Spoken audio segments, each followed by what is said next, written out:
શ્રી કૃષ્ણ કનૈયા લાલની જય. શ્રીમદ ભાગવદ્ ગીતા માતા અધ્યાય 6 આત્મસંયમ યોગ.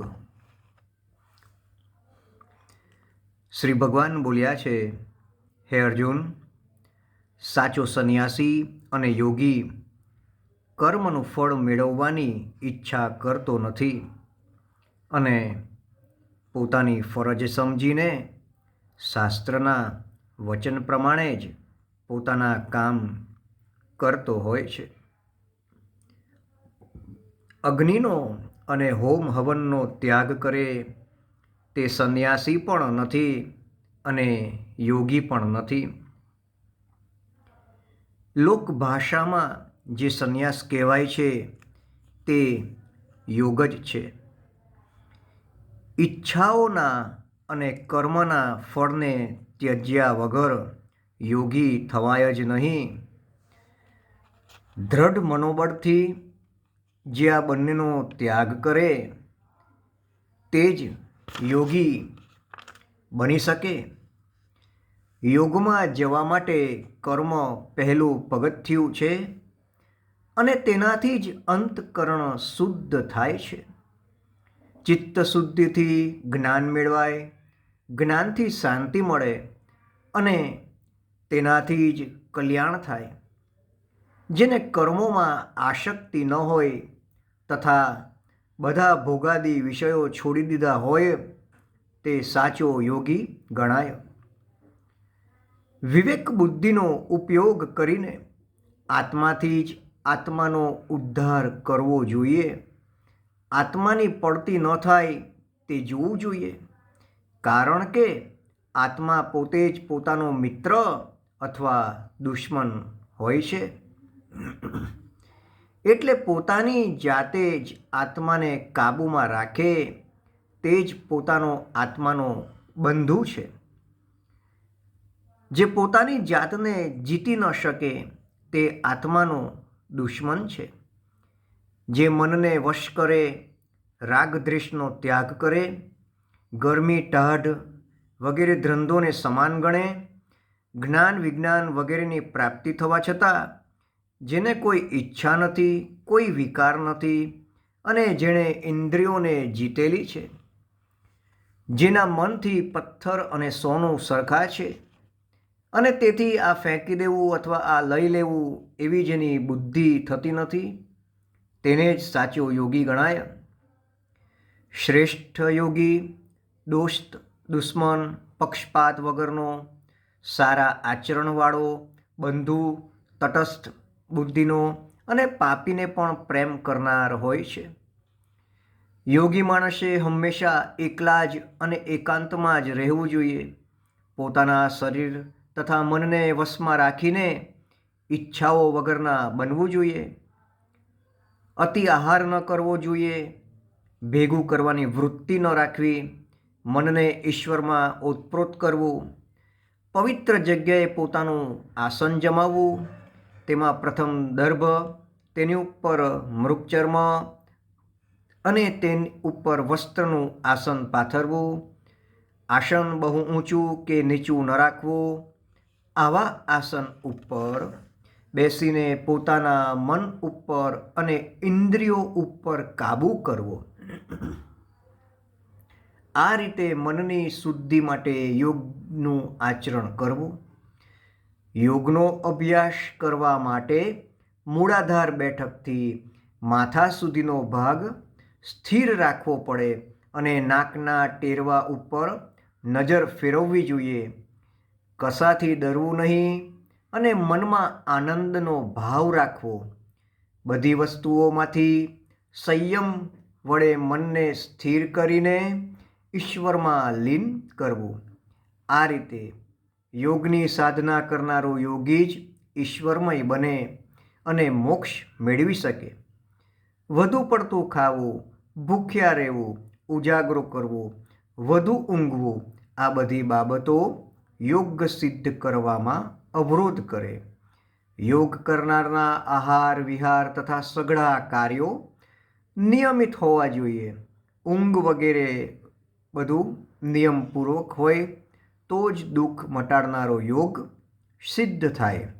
જ્યારે મન આત્મા સાથે એકરૂપ બને અને આ દુનિયાની કે બીજી દુનિયા માટેની તમામ ઈચ્છાઓ મનમાંથી નીકળી જાય ત્યારે જ યોગીનો યોગ સાચો ગણાય. આત્મજ્ઞાન મેળવવા માટે જે યોગી આત્મામાં તલ્લીન થાય તેનું ચિત્ત પણ હવા વગરની જગ્યામાં રહેલા દીવાની જેમ સ્થિર બને. ચિત્તની વૃત્તિઓ ગમે તેટલી ઉપાધિ કરે તો પણ આ યોગી આત્માને જાણી શકે છે અને તે રીતે આત્માને ઓળખીને જ સંતોષ પામે છે.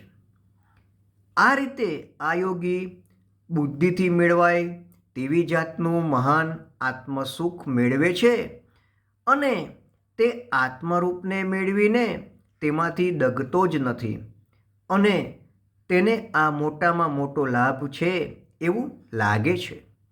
આ સમયે તેને કોઈ પ્રકારના જગતના દુઃખ જેવા લાગતા નથી. તાઢ તાપ વગેરે દુઃખો તેને કશી અસર કરતા નથી. આ સમયે તેને યોગ શબ્દના અર્થની કે શાસ્ત્રોના ઉપદેશ વગેરેની પણ જરૂર રહેતી નથી. વિચારો ને સંકલ્પોથી વાસના પેદા થાય અને તેમાંથી ઈચ્છાઓ જન્મે. આ બધાને છોડીને પોતાના મન વડે ઇન્દ્રિયોને કાબૂમાં રાખીને જ યોગનો અભ્યાસ થાય. ધીરજવાળી બુદ્ધિથી મનને ધીરે ધીરે આત્મામાં જોડવું પડે અને ત્યારે તે મનને સ્થિર કરવું જોઈએ. તે પછી બીજી કોઈ જ ઈચ્છા થવી ન જોઈએ. મન તો હંમેશા ડગુમગુ થનારું અને અસ્થિર છે.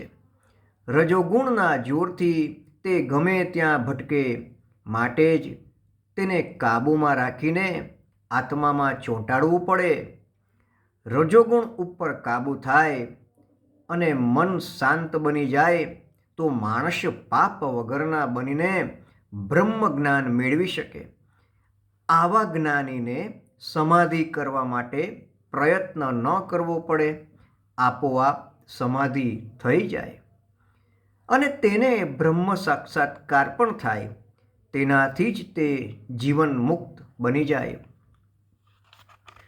યોગનો અભ્યાસી એકાગ્રચિત્તવાળો હોય છે. તે બધામાં બ્રહ્મના જ દર્શન કરે છે અને તેથી જડ ચેતન બધામાં પોતાને જ જુએ છે. આથી પોતાના તથા બીજાના આત્મામાં તેને ભેદભાવ જણાતો નથી. ભગવાન આવા યોગીઓની પાસે જ હોય છે અને આ યોગી પણ ભગવાનની નજીક જ રહેલો હોય છે. આ યોગી જ ખરો જ્ઞાની ગણાય. આ યોગી બધા કર્મ છોડીને રહે છે, છતાં તે બ્રહ્મમય છે, બ્રહ્મથી જુદો નથી. આ યોગી દરેક પ્રાણીના સુખ દુઃખની અસર પોતાની જાત ઉપર અનુભવે છે અને તે હંમેશા દરેકના કલ્યાણનો જ વિચાર કરે છે. અર્જુન બોલ્યો છે, હે મધુસૂદન, મનને કાબૂમાં રાખીને આત્માની અંદર લીન થવાની વાત તો તમે કરી, પણ મન તો ચંચળ છે એટલે લાંબો સમય સ્થિર ન રહે. તો પછી આવો યોગ કેવી રીતે થાય? માણસનું મન આખા શરીરને તથા તમામ ઇન્દ્રિયોને ખડભડાવી મૂકે તેવું બળવાન છે અને તેનો આ ખડભડાટ પણ જોરદાર હોય છે. તો પછી આ મનના વેગને રોકવો અને વંટોળિયાને રોકવો તે સરખું જ છે. શ્રી ભગવાન બોલ્યા છે, હે મહાબાહો, મન ચંચળ છે અને તેના ઉપર કાબૂ મેળવવો તે મુશ્કેલ છે, તે તો સાચું જ છે. પણ પ્રયત્ન કરીને મનને કાબૂમાં લઈ શકાય. આમ કરવા માટે પોતાની જાત ઉપર સંયમ કેળવવો ખાસ જરૂરી છે. જે માણસ પ્રયત્ન કરે અને વૈરાગ્ય કેળવીને ઇન્દ્રિયો ઉપર કાબૂ કરે તે આ પ્રકારના રસ્તે યોગ સાધના જરૂર કરી શકે. અર્જુન બોલ્યો, કોઈ માણસ પૂરી શ્રદ્ધા રાખીને યોગ સાધનાની શરૂઆત કરે, પણ આગળ જતાં તેની સાધનામાં નબળાઈ આવે તો તે વખતે તે માણસની કેવી દશા થાય?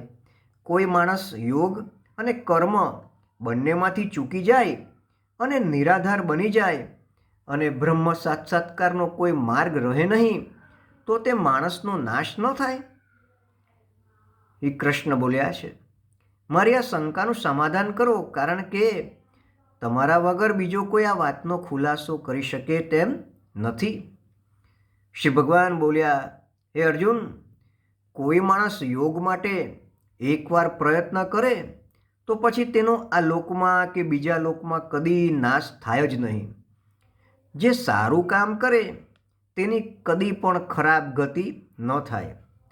તે કહ્યું તે પ્રમાણે જે યોગમાંથી ભ્રષ્ટ થાય તે ઘણા સમય સુધી પુણ્યશાળી જીવોના લોકમાં રહે અને તે પછી સારા આચરણવાળા માણસના ઘરે બીજો જન્મ લે, અથવા યોગમાં રચ્યા પચ્યા રહેનાર જ્ઞાનીને ત્યાં જન્મે. ત્યાં તેને આગલા જન્મનું યોગ વિદ્યા માટેનું જ્ઞાન પ્રાપ્ત થાય છે અને તે ફરીથી મુક્તિ મેળવવાના પ્રયત્નો કરે છે. આગલા જન્મમાં યોગ વિદ્યામાં પ્રગતિ કરેલી હોવાથી તેના માર્ગમાં અવરોધો ઊભા થાય તો પણ તે બ્રહ્મપરાયણ બને છે અને યોગને પામવાની ઈચ્છાને લીધે વેદમાં કહેલા કર્મોના ફળ કરતાં પણ તેને વધારે ફળ મળે છે. આમ ધીમી પ્રગતિ અને ધીમા પ્રયત્નો હોય તો પણ તેને પરમપદ પ્રાપ્ત થાય છે. એટલે જે સતત પ્રયત્ન કરે તેના પાપ અવશ્ય નાશ પામે, સાચું જ્ઞાન પ્રાપ્ત થાય અને ઉત્તમ ગતિ મેળવે. અનેક ચંદ્રયાન જેવા વ્રતરૂપી તપ કરનાર શાસ્ત્રોના જ્ઞાનવાળો પરોપકારી માણસ કરતાં પણ આ યોગી વધારે શ્રેષ્ઠ છે. માટે હે અર્જુન, તું યોગ સાધક બન. જે માણસ પૂરા વિશ્વાસથી મન મારામાં લગાડે અને મારું રટન કરે તે યોગી કરતાં પણ ઉત્તમ છે. આ મારું વચન છે. માટે તું પણ એક ભાવથી મારો ભક્ત બન. શ્રી કૃષ્ણ કનૈયા લાલની જય. શ્રીમદ ભાગવદ ગીતા 6ઠ્ઠો અધ્યાય આત્મસંયમ યોગ સંપૂર્ણમ.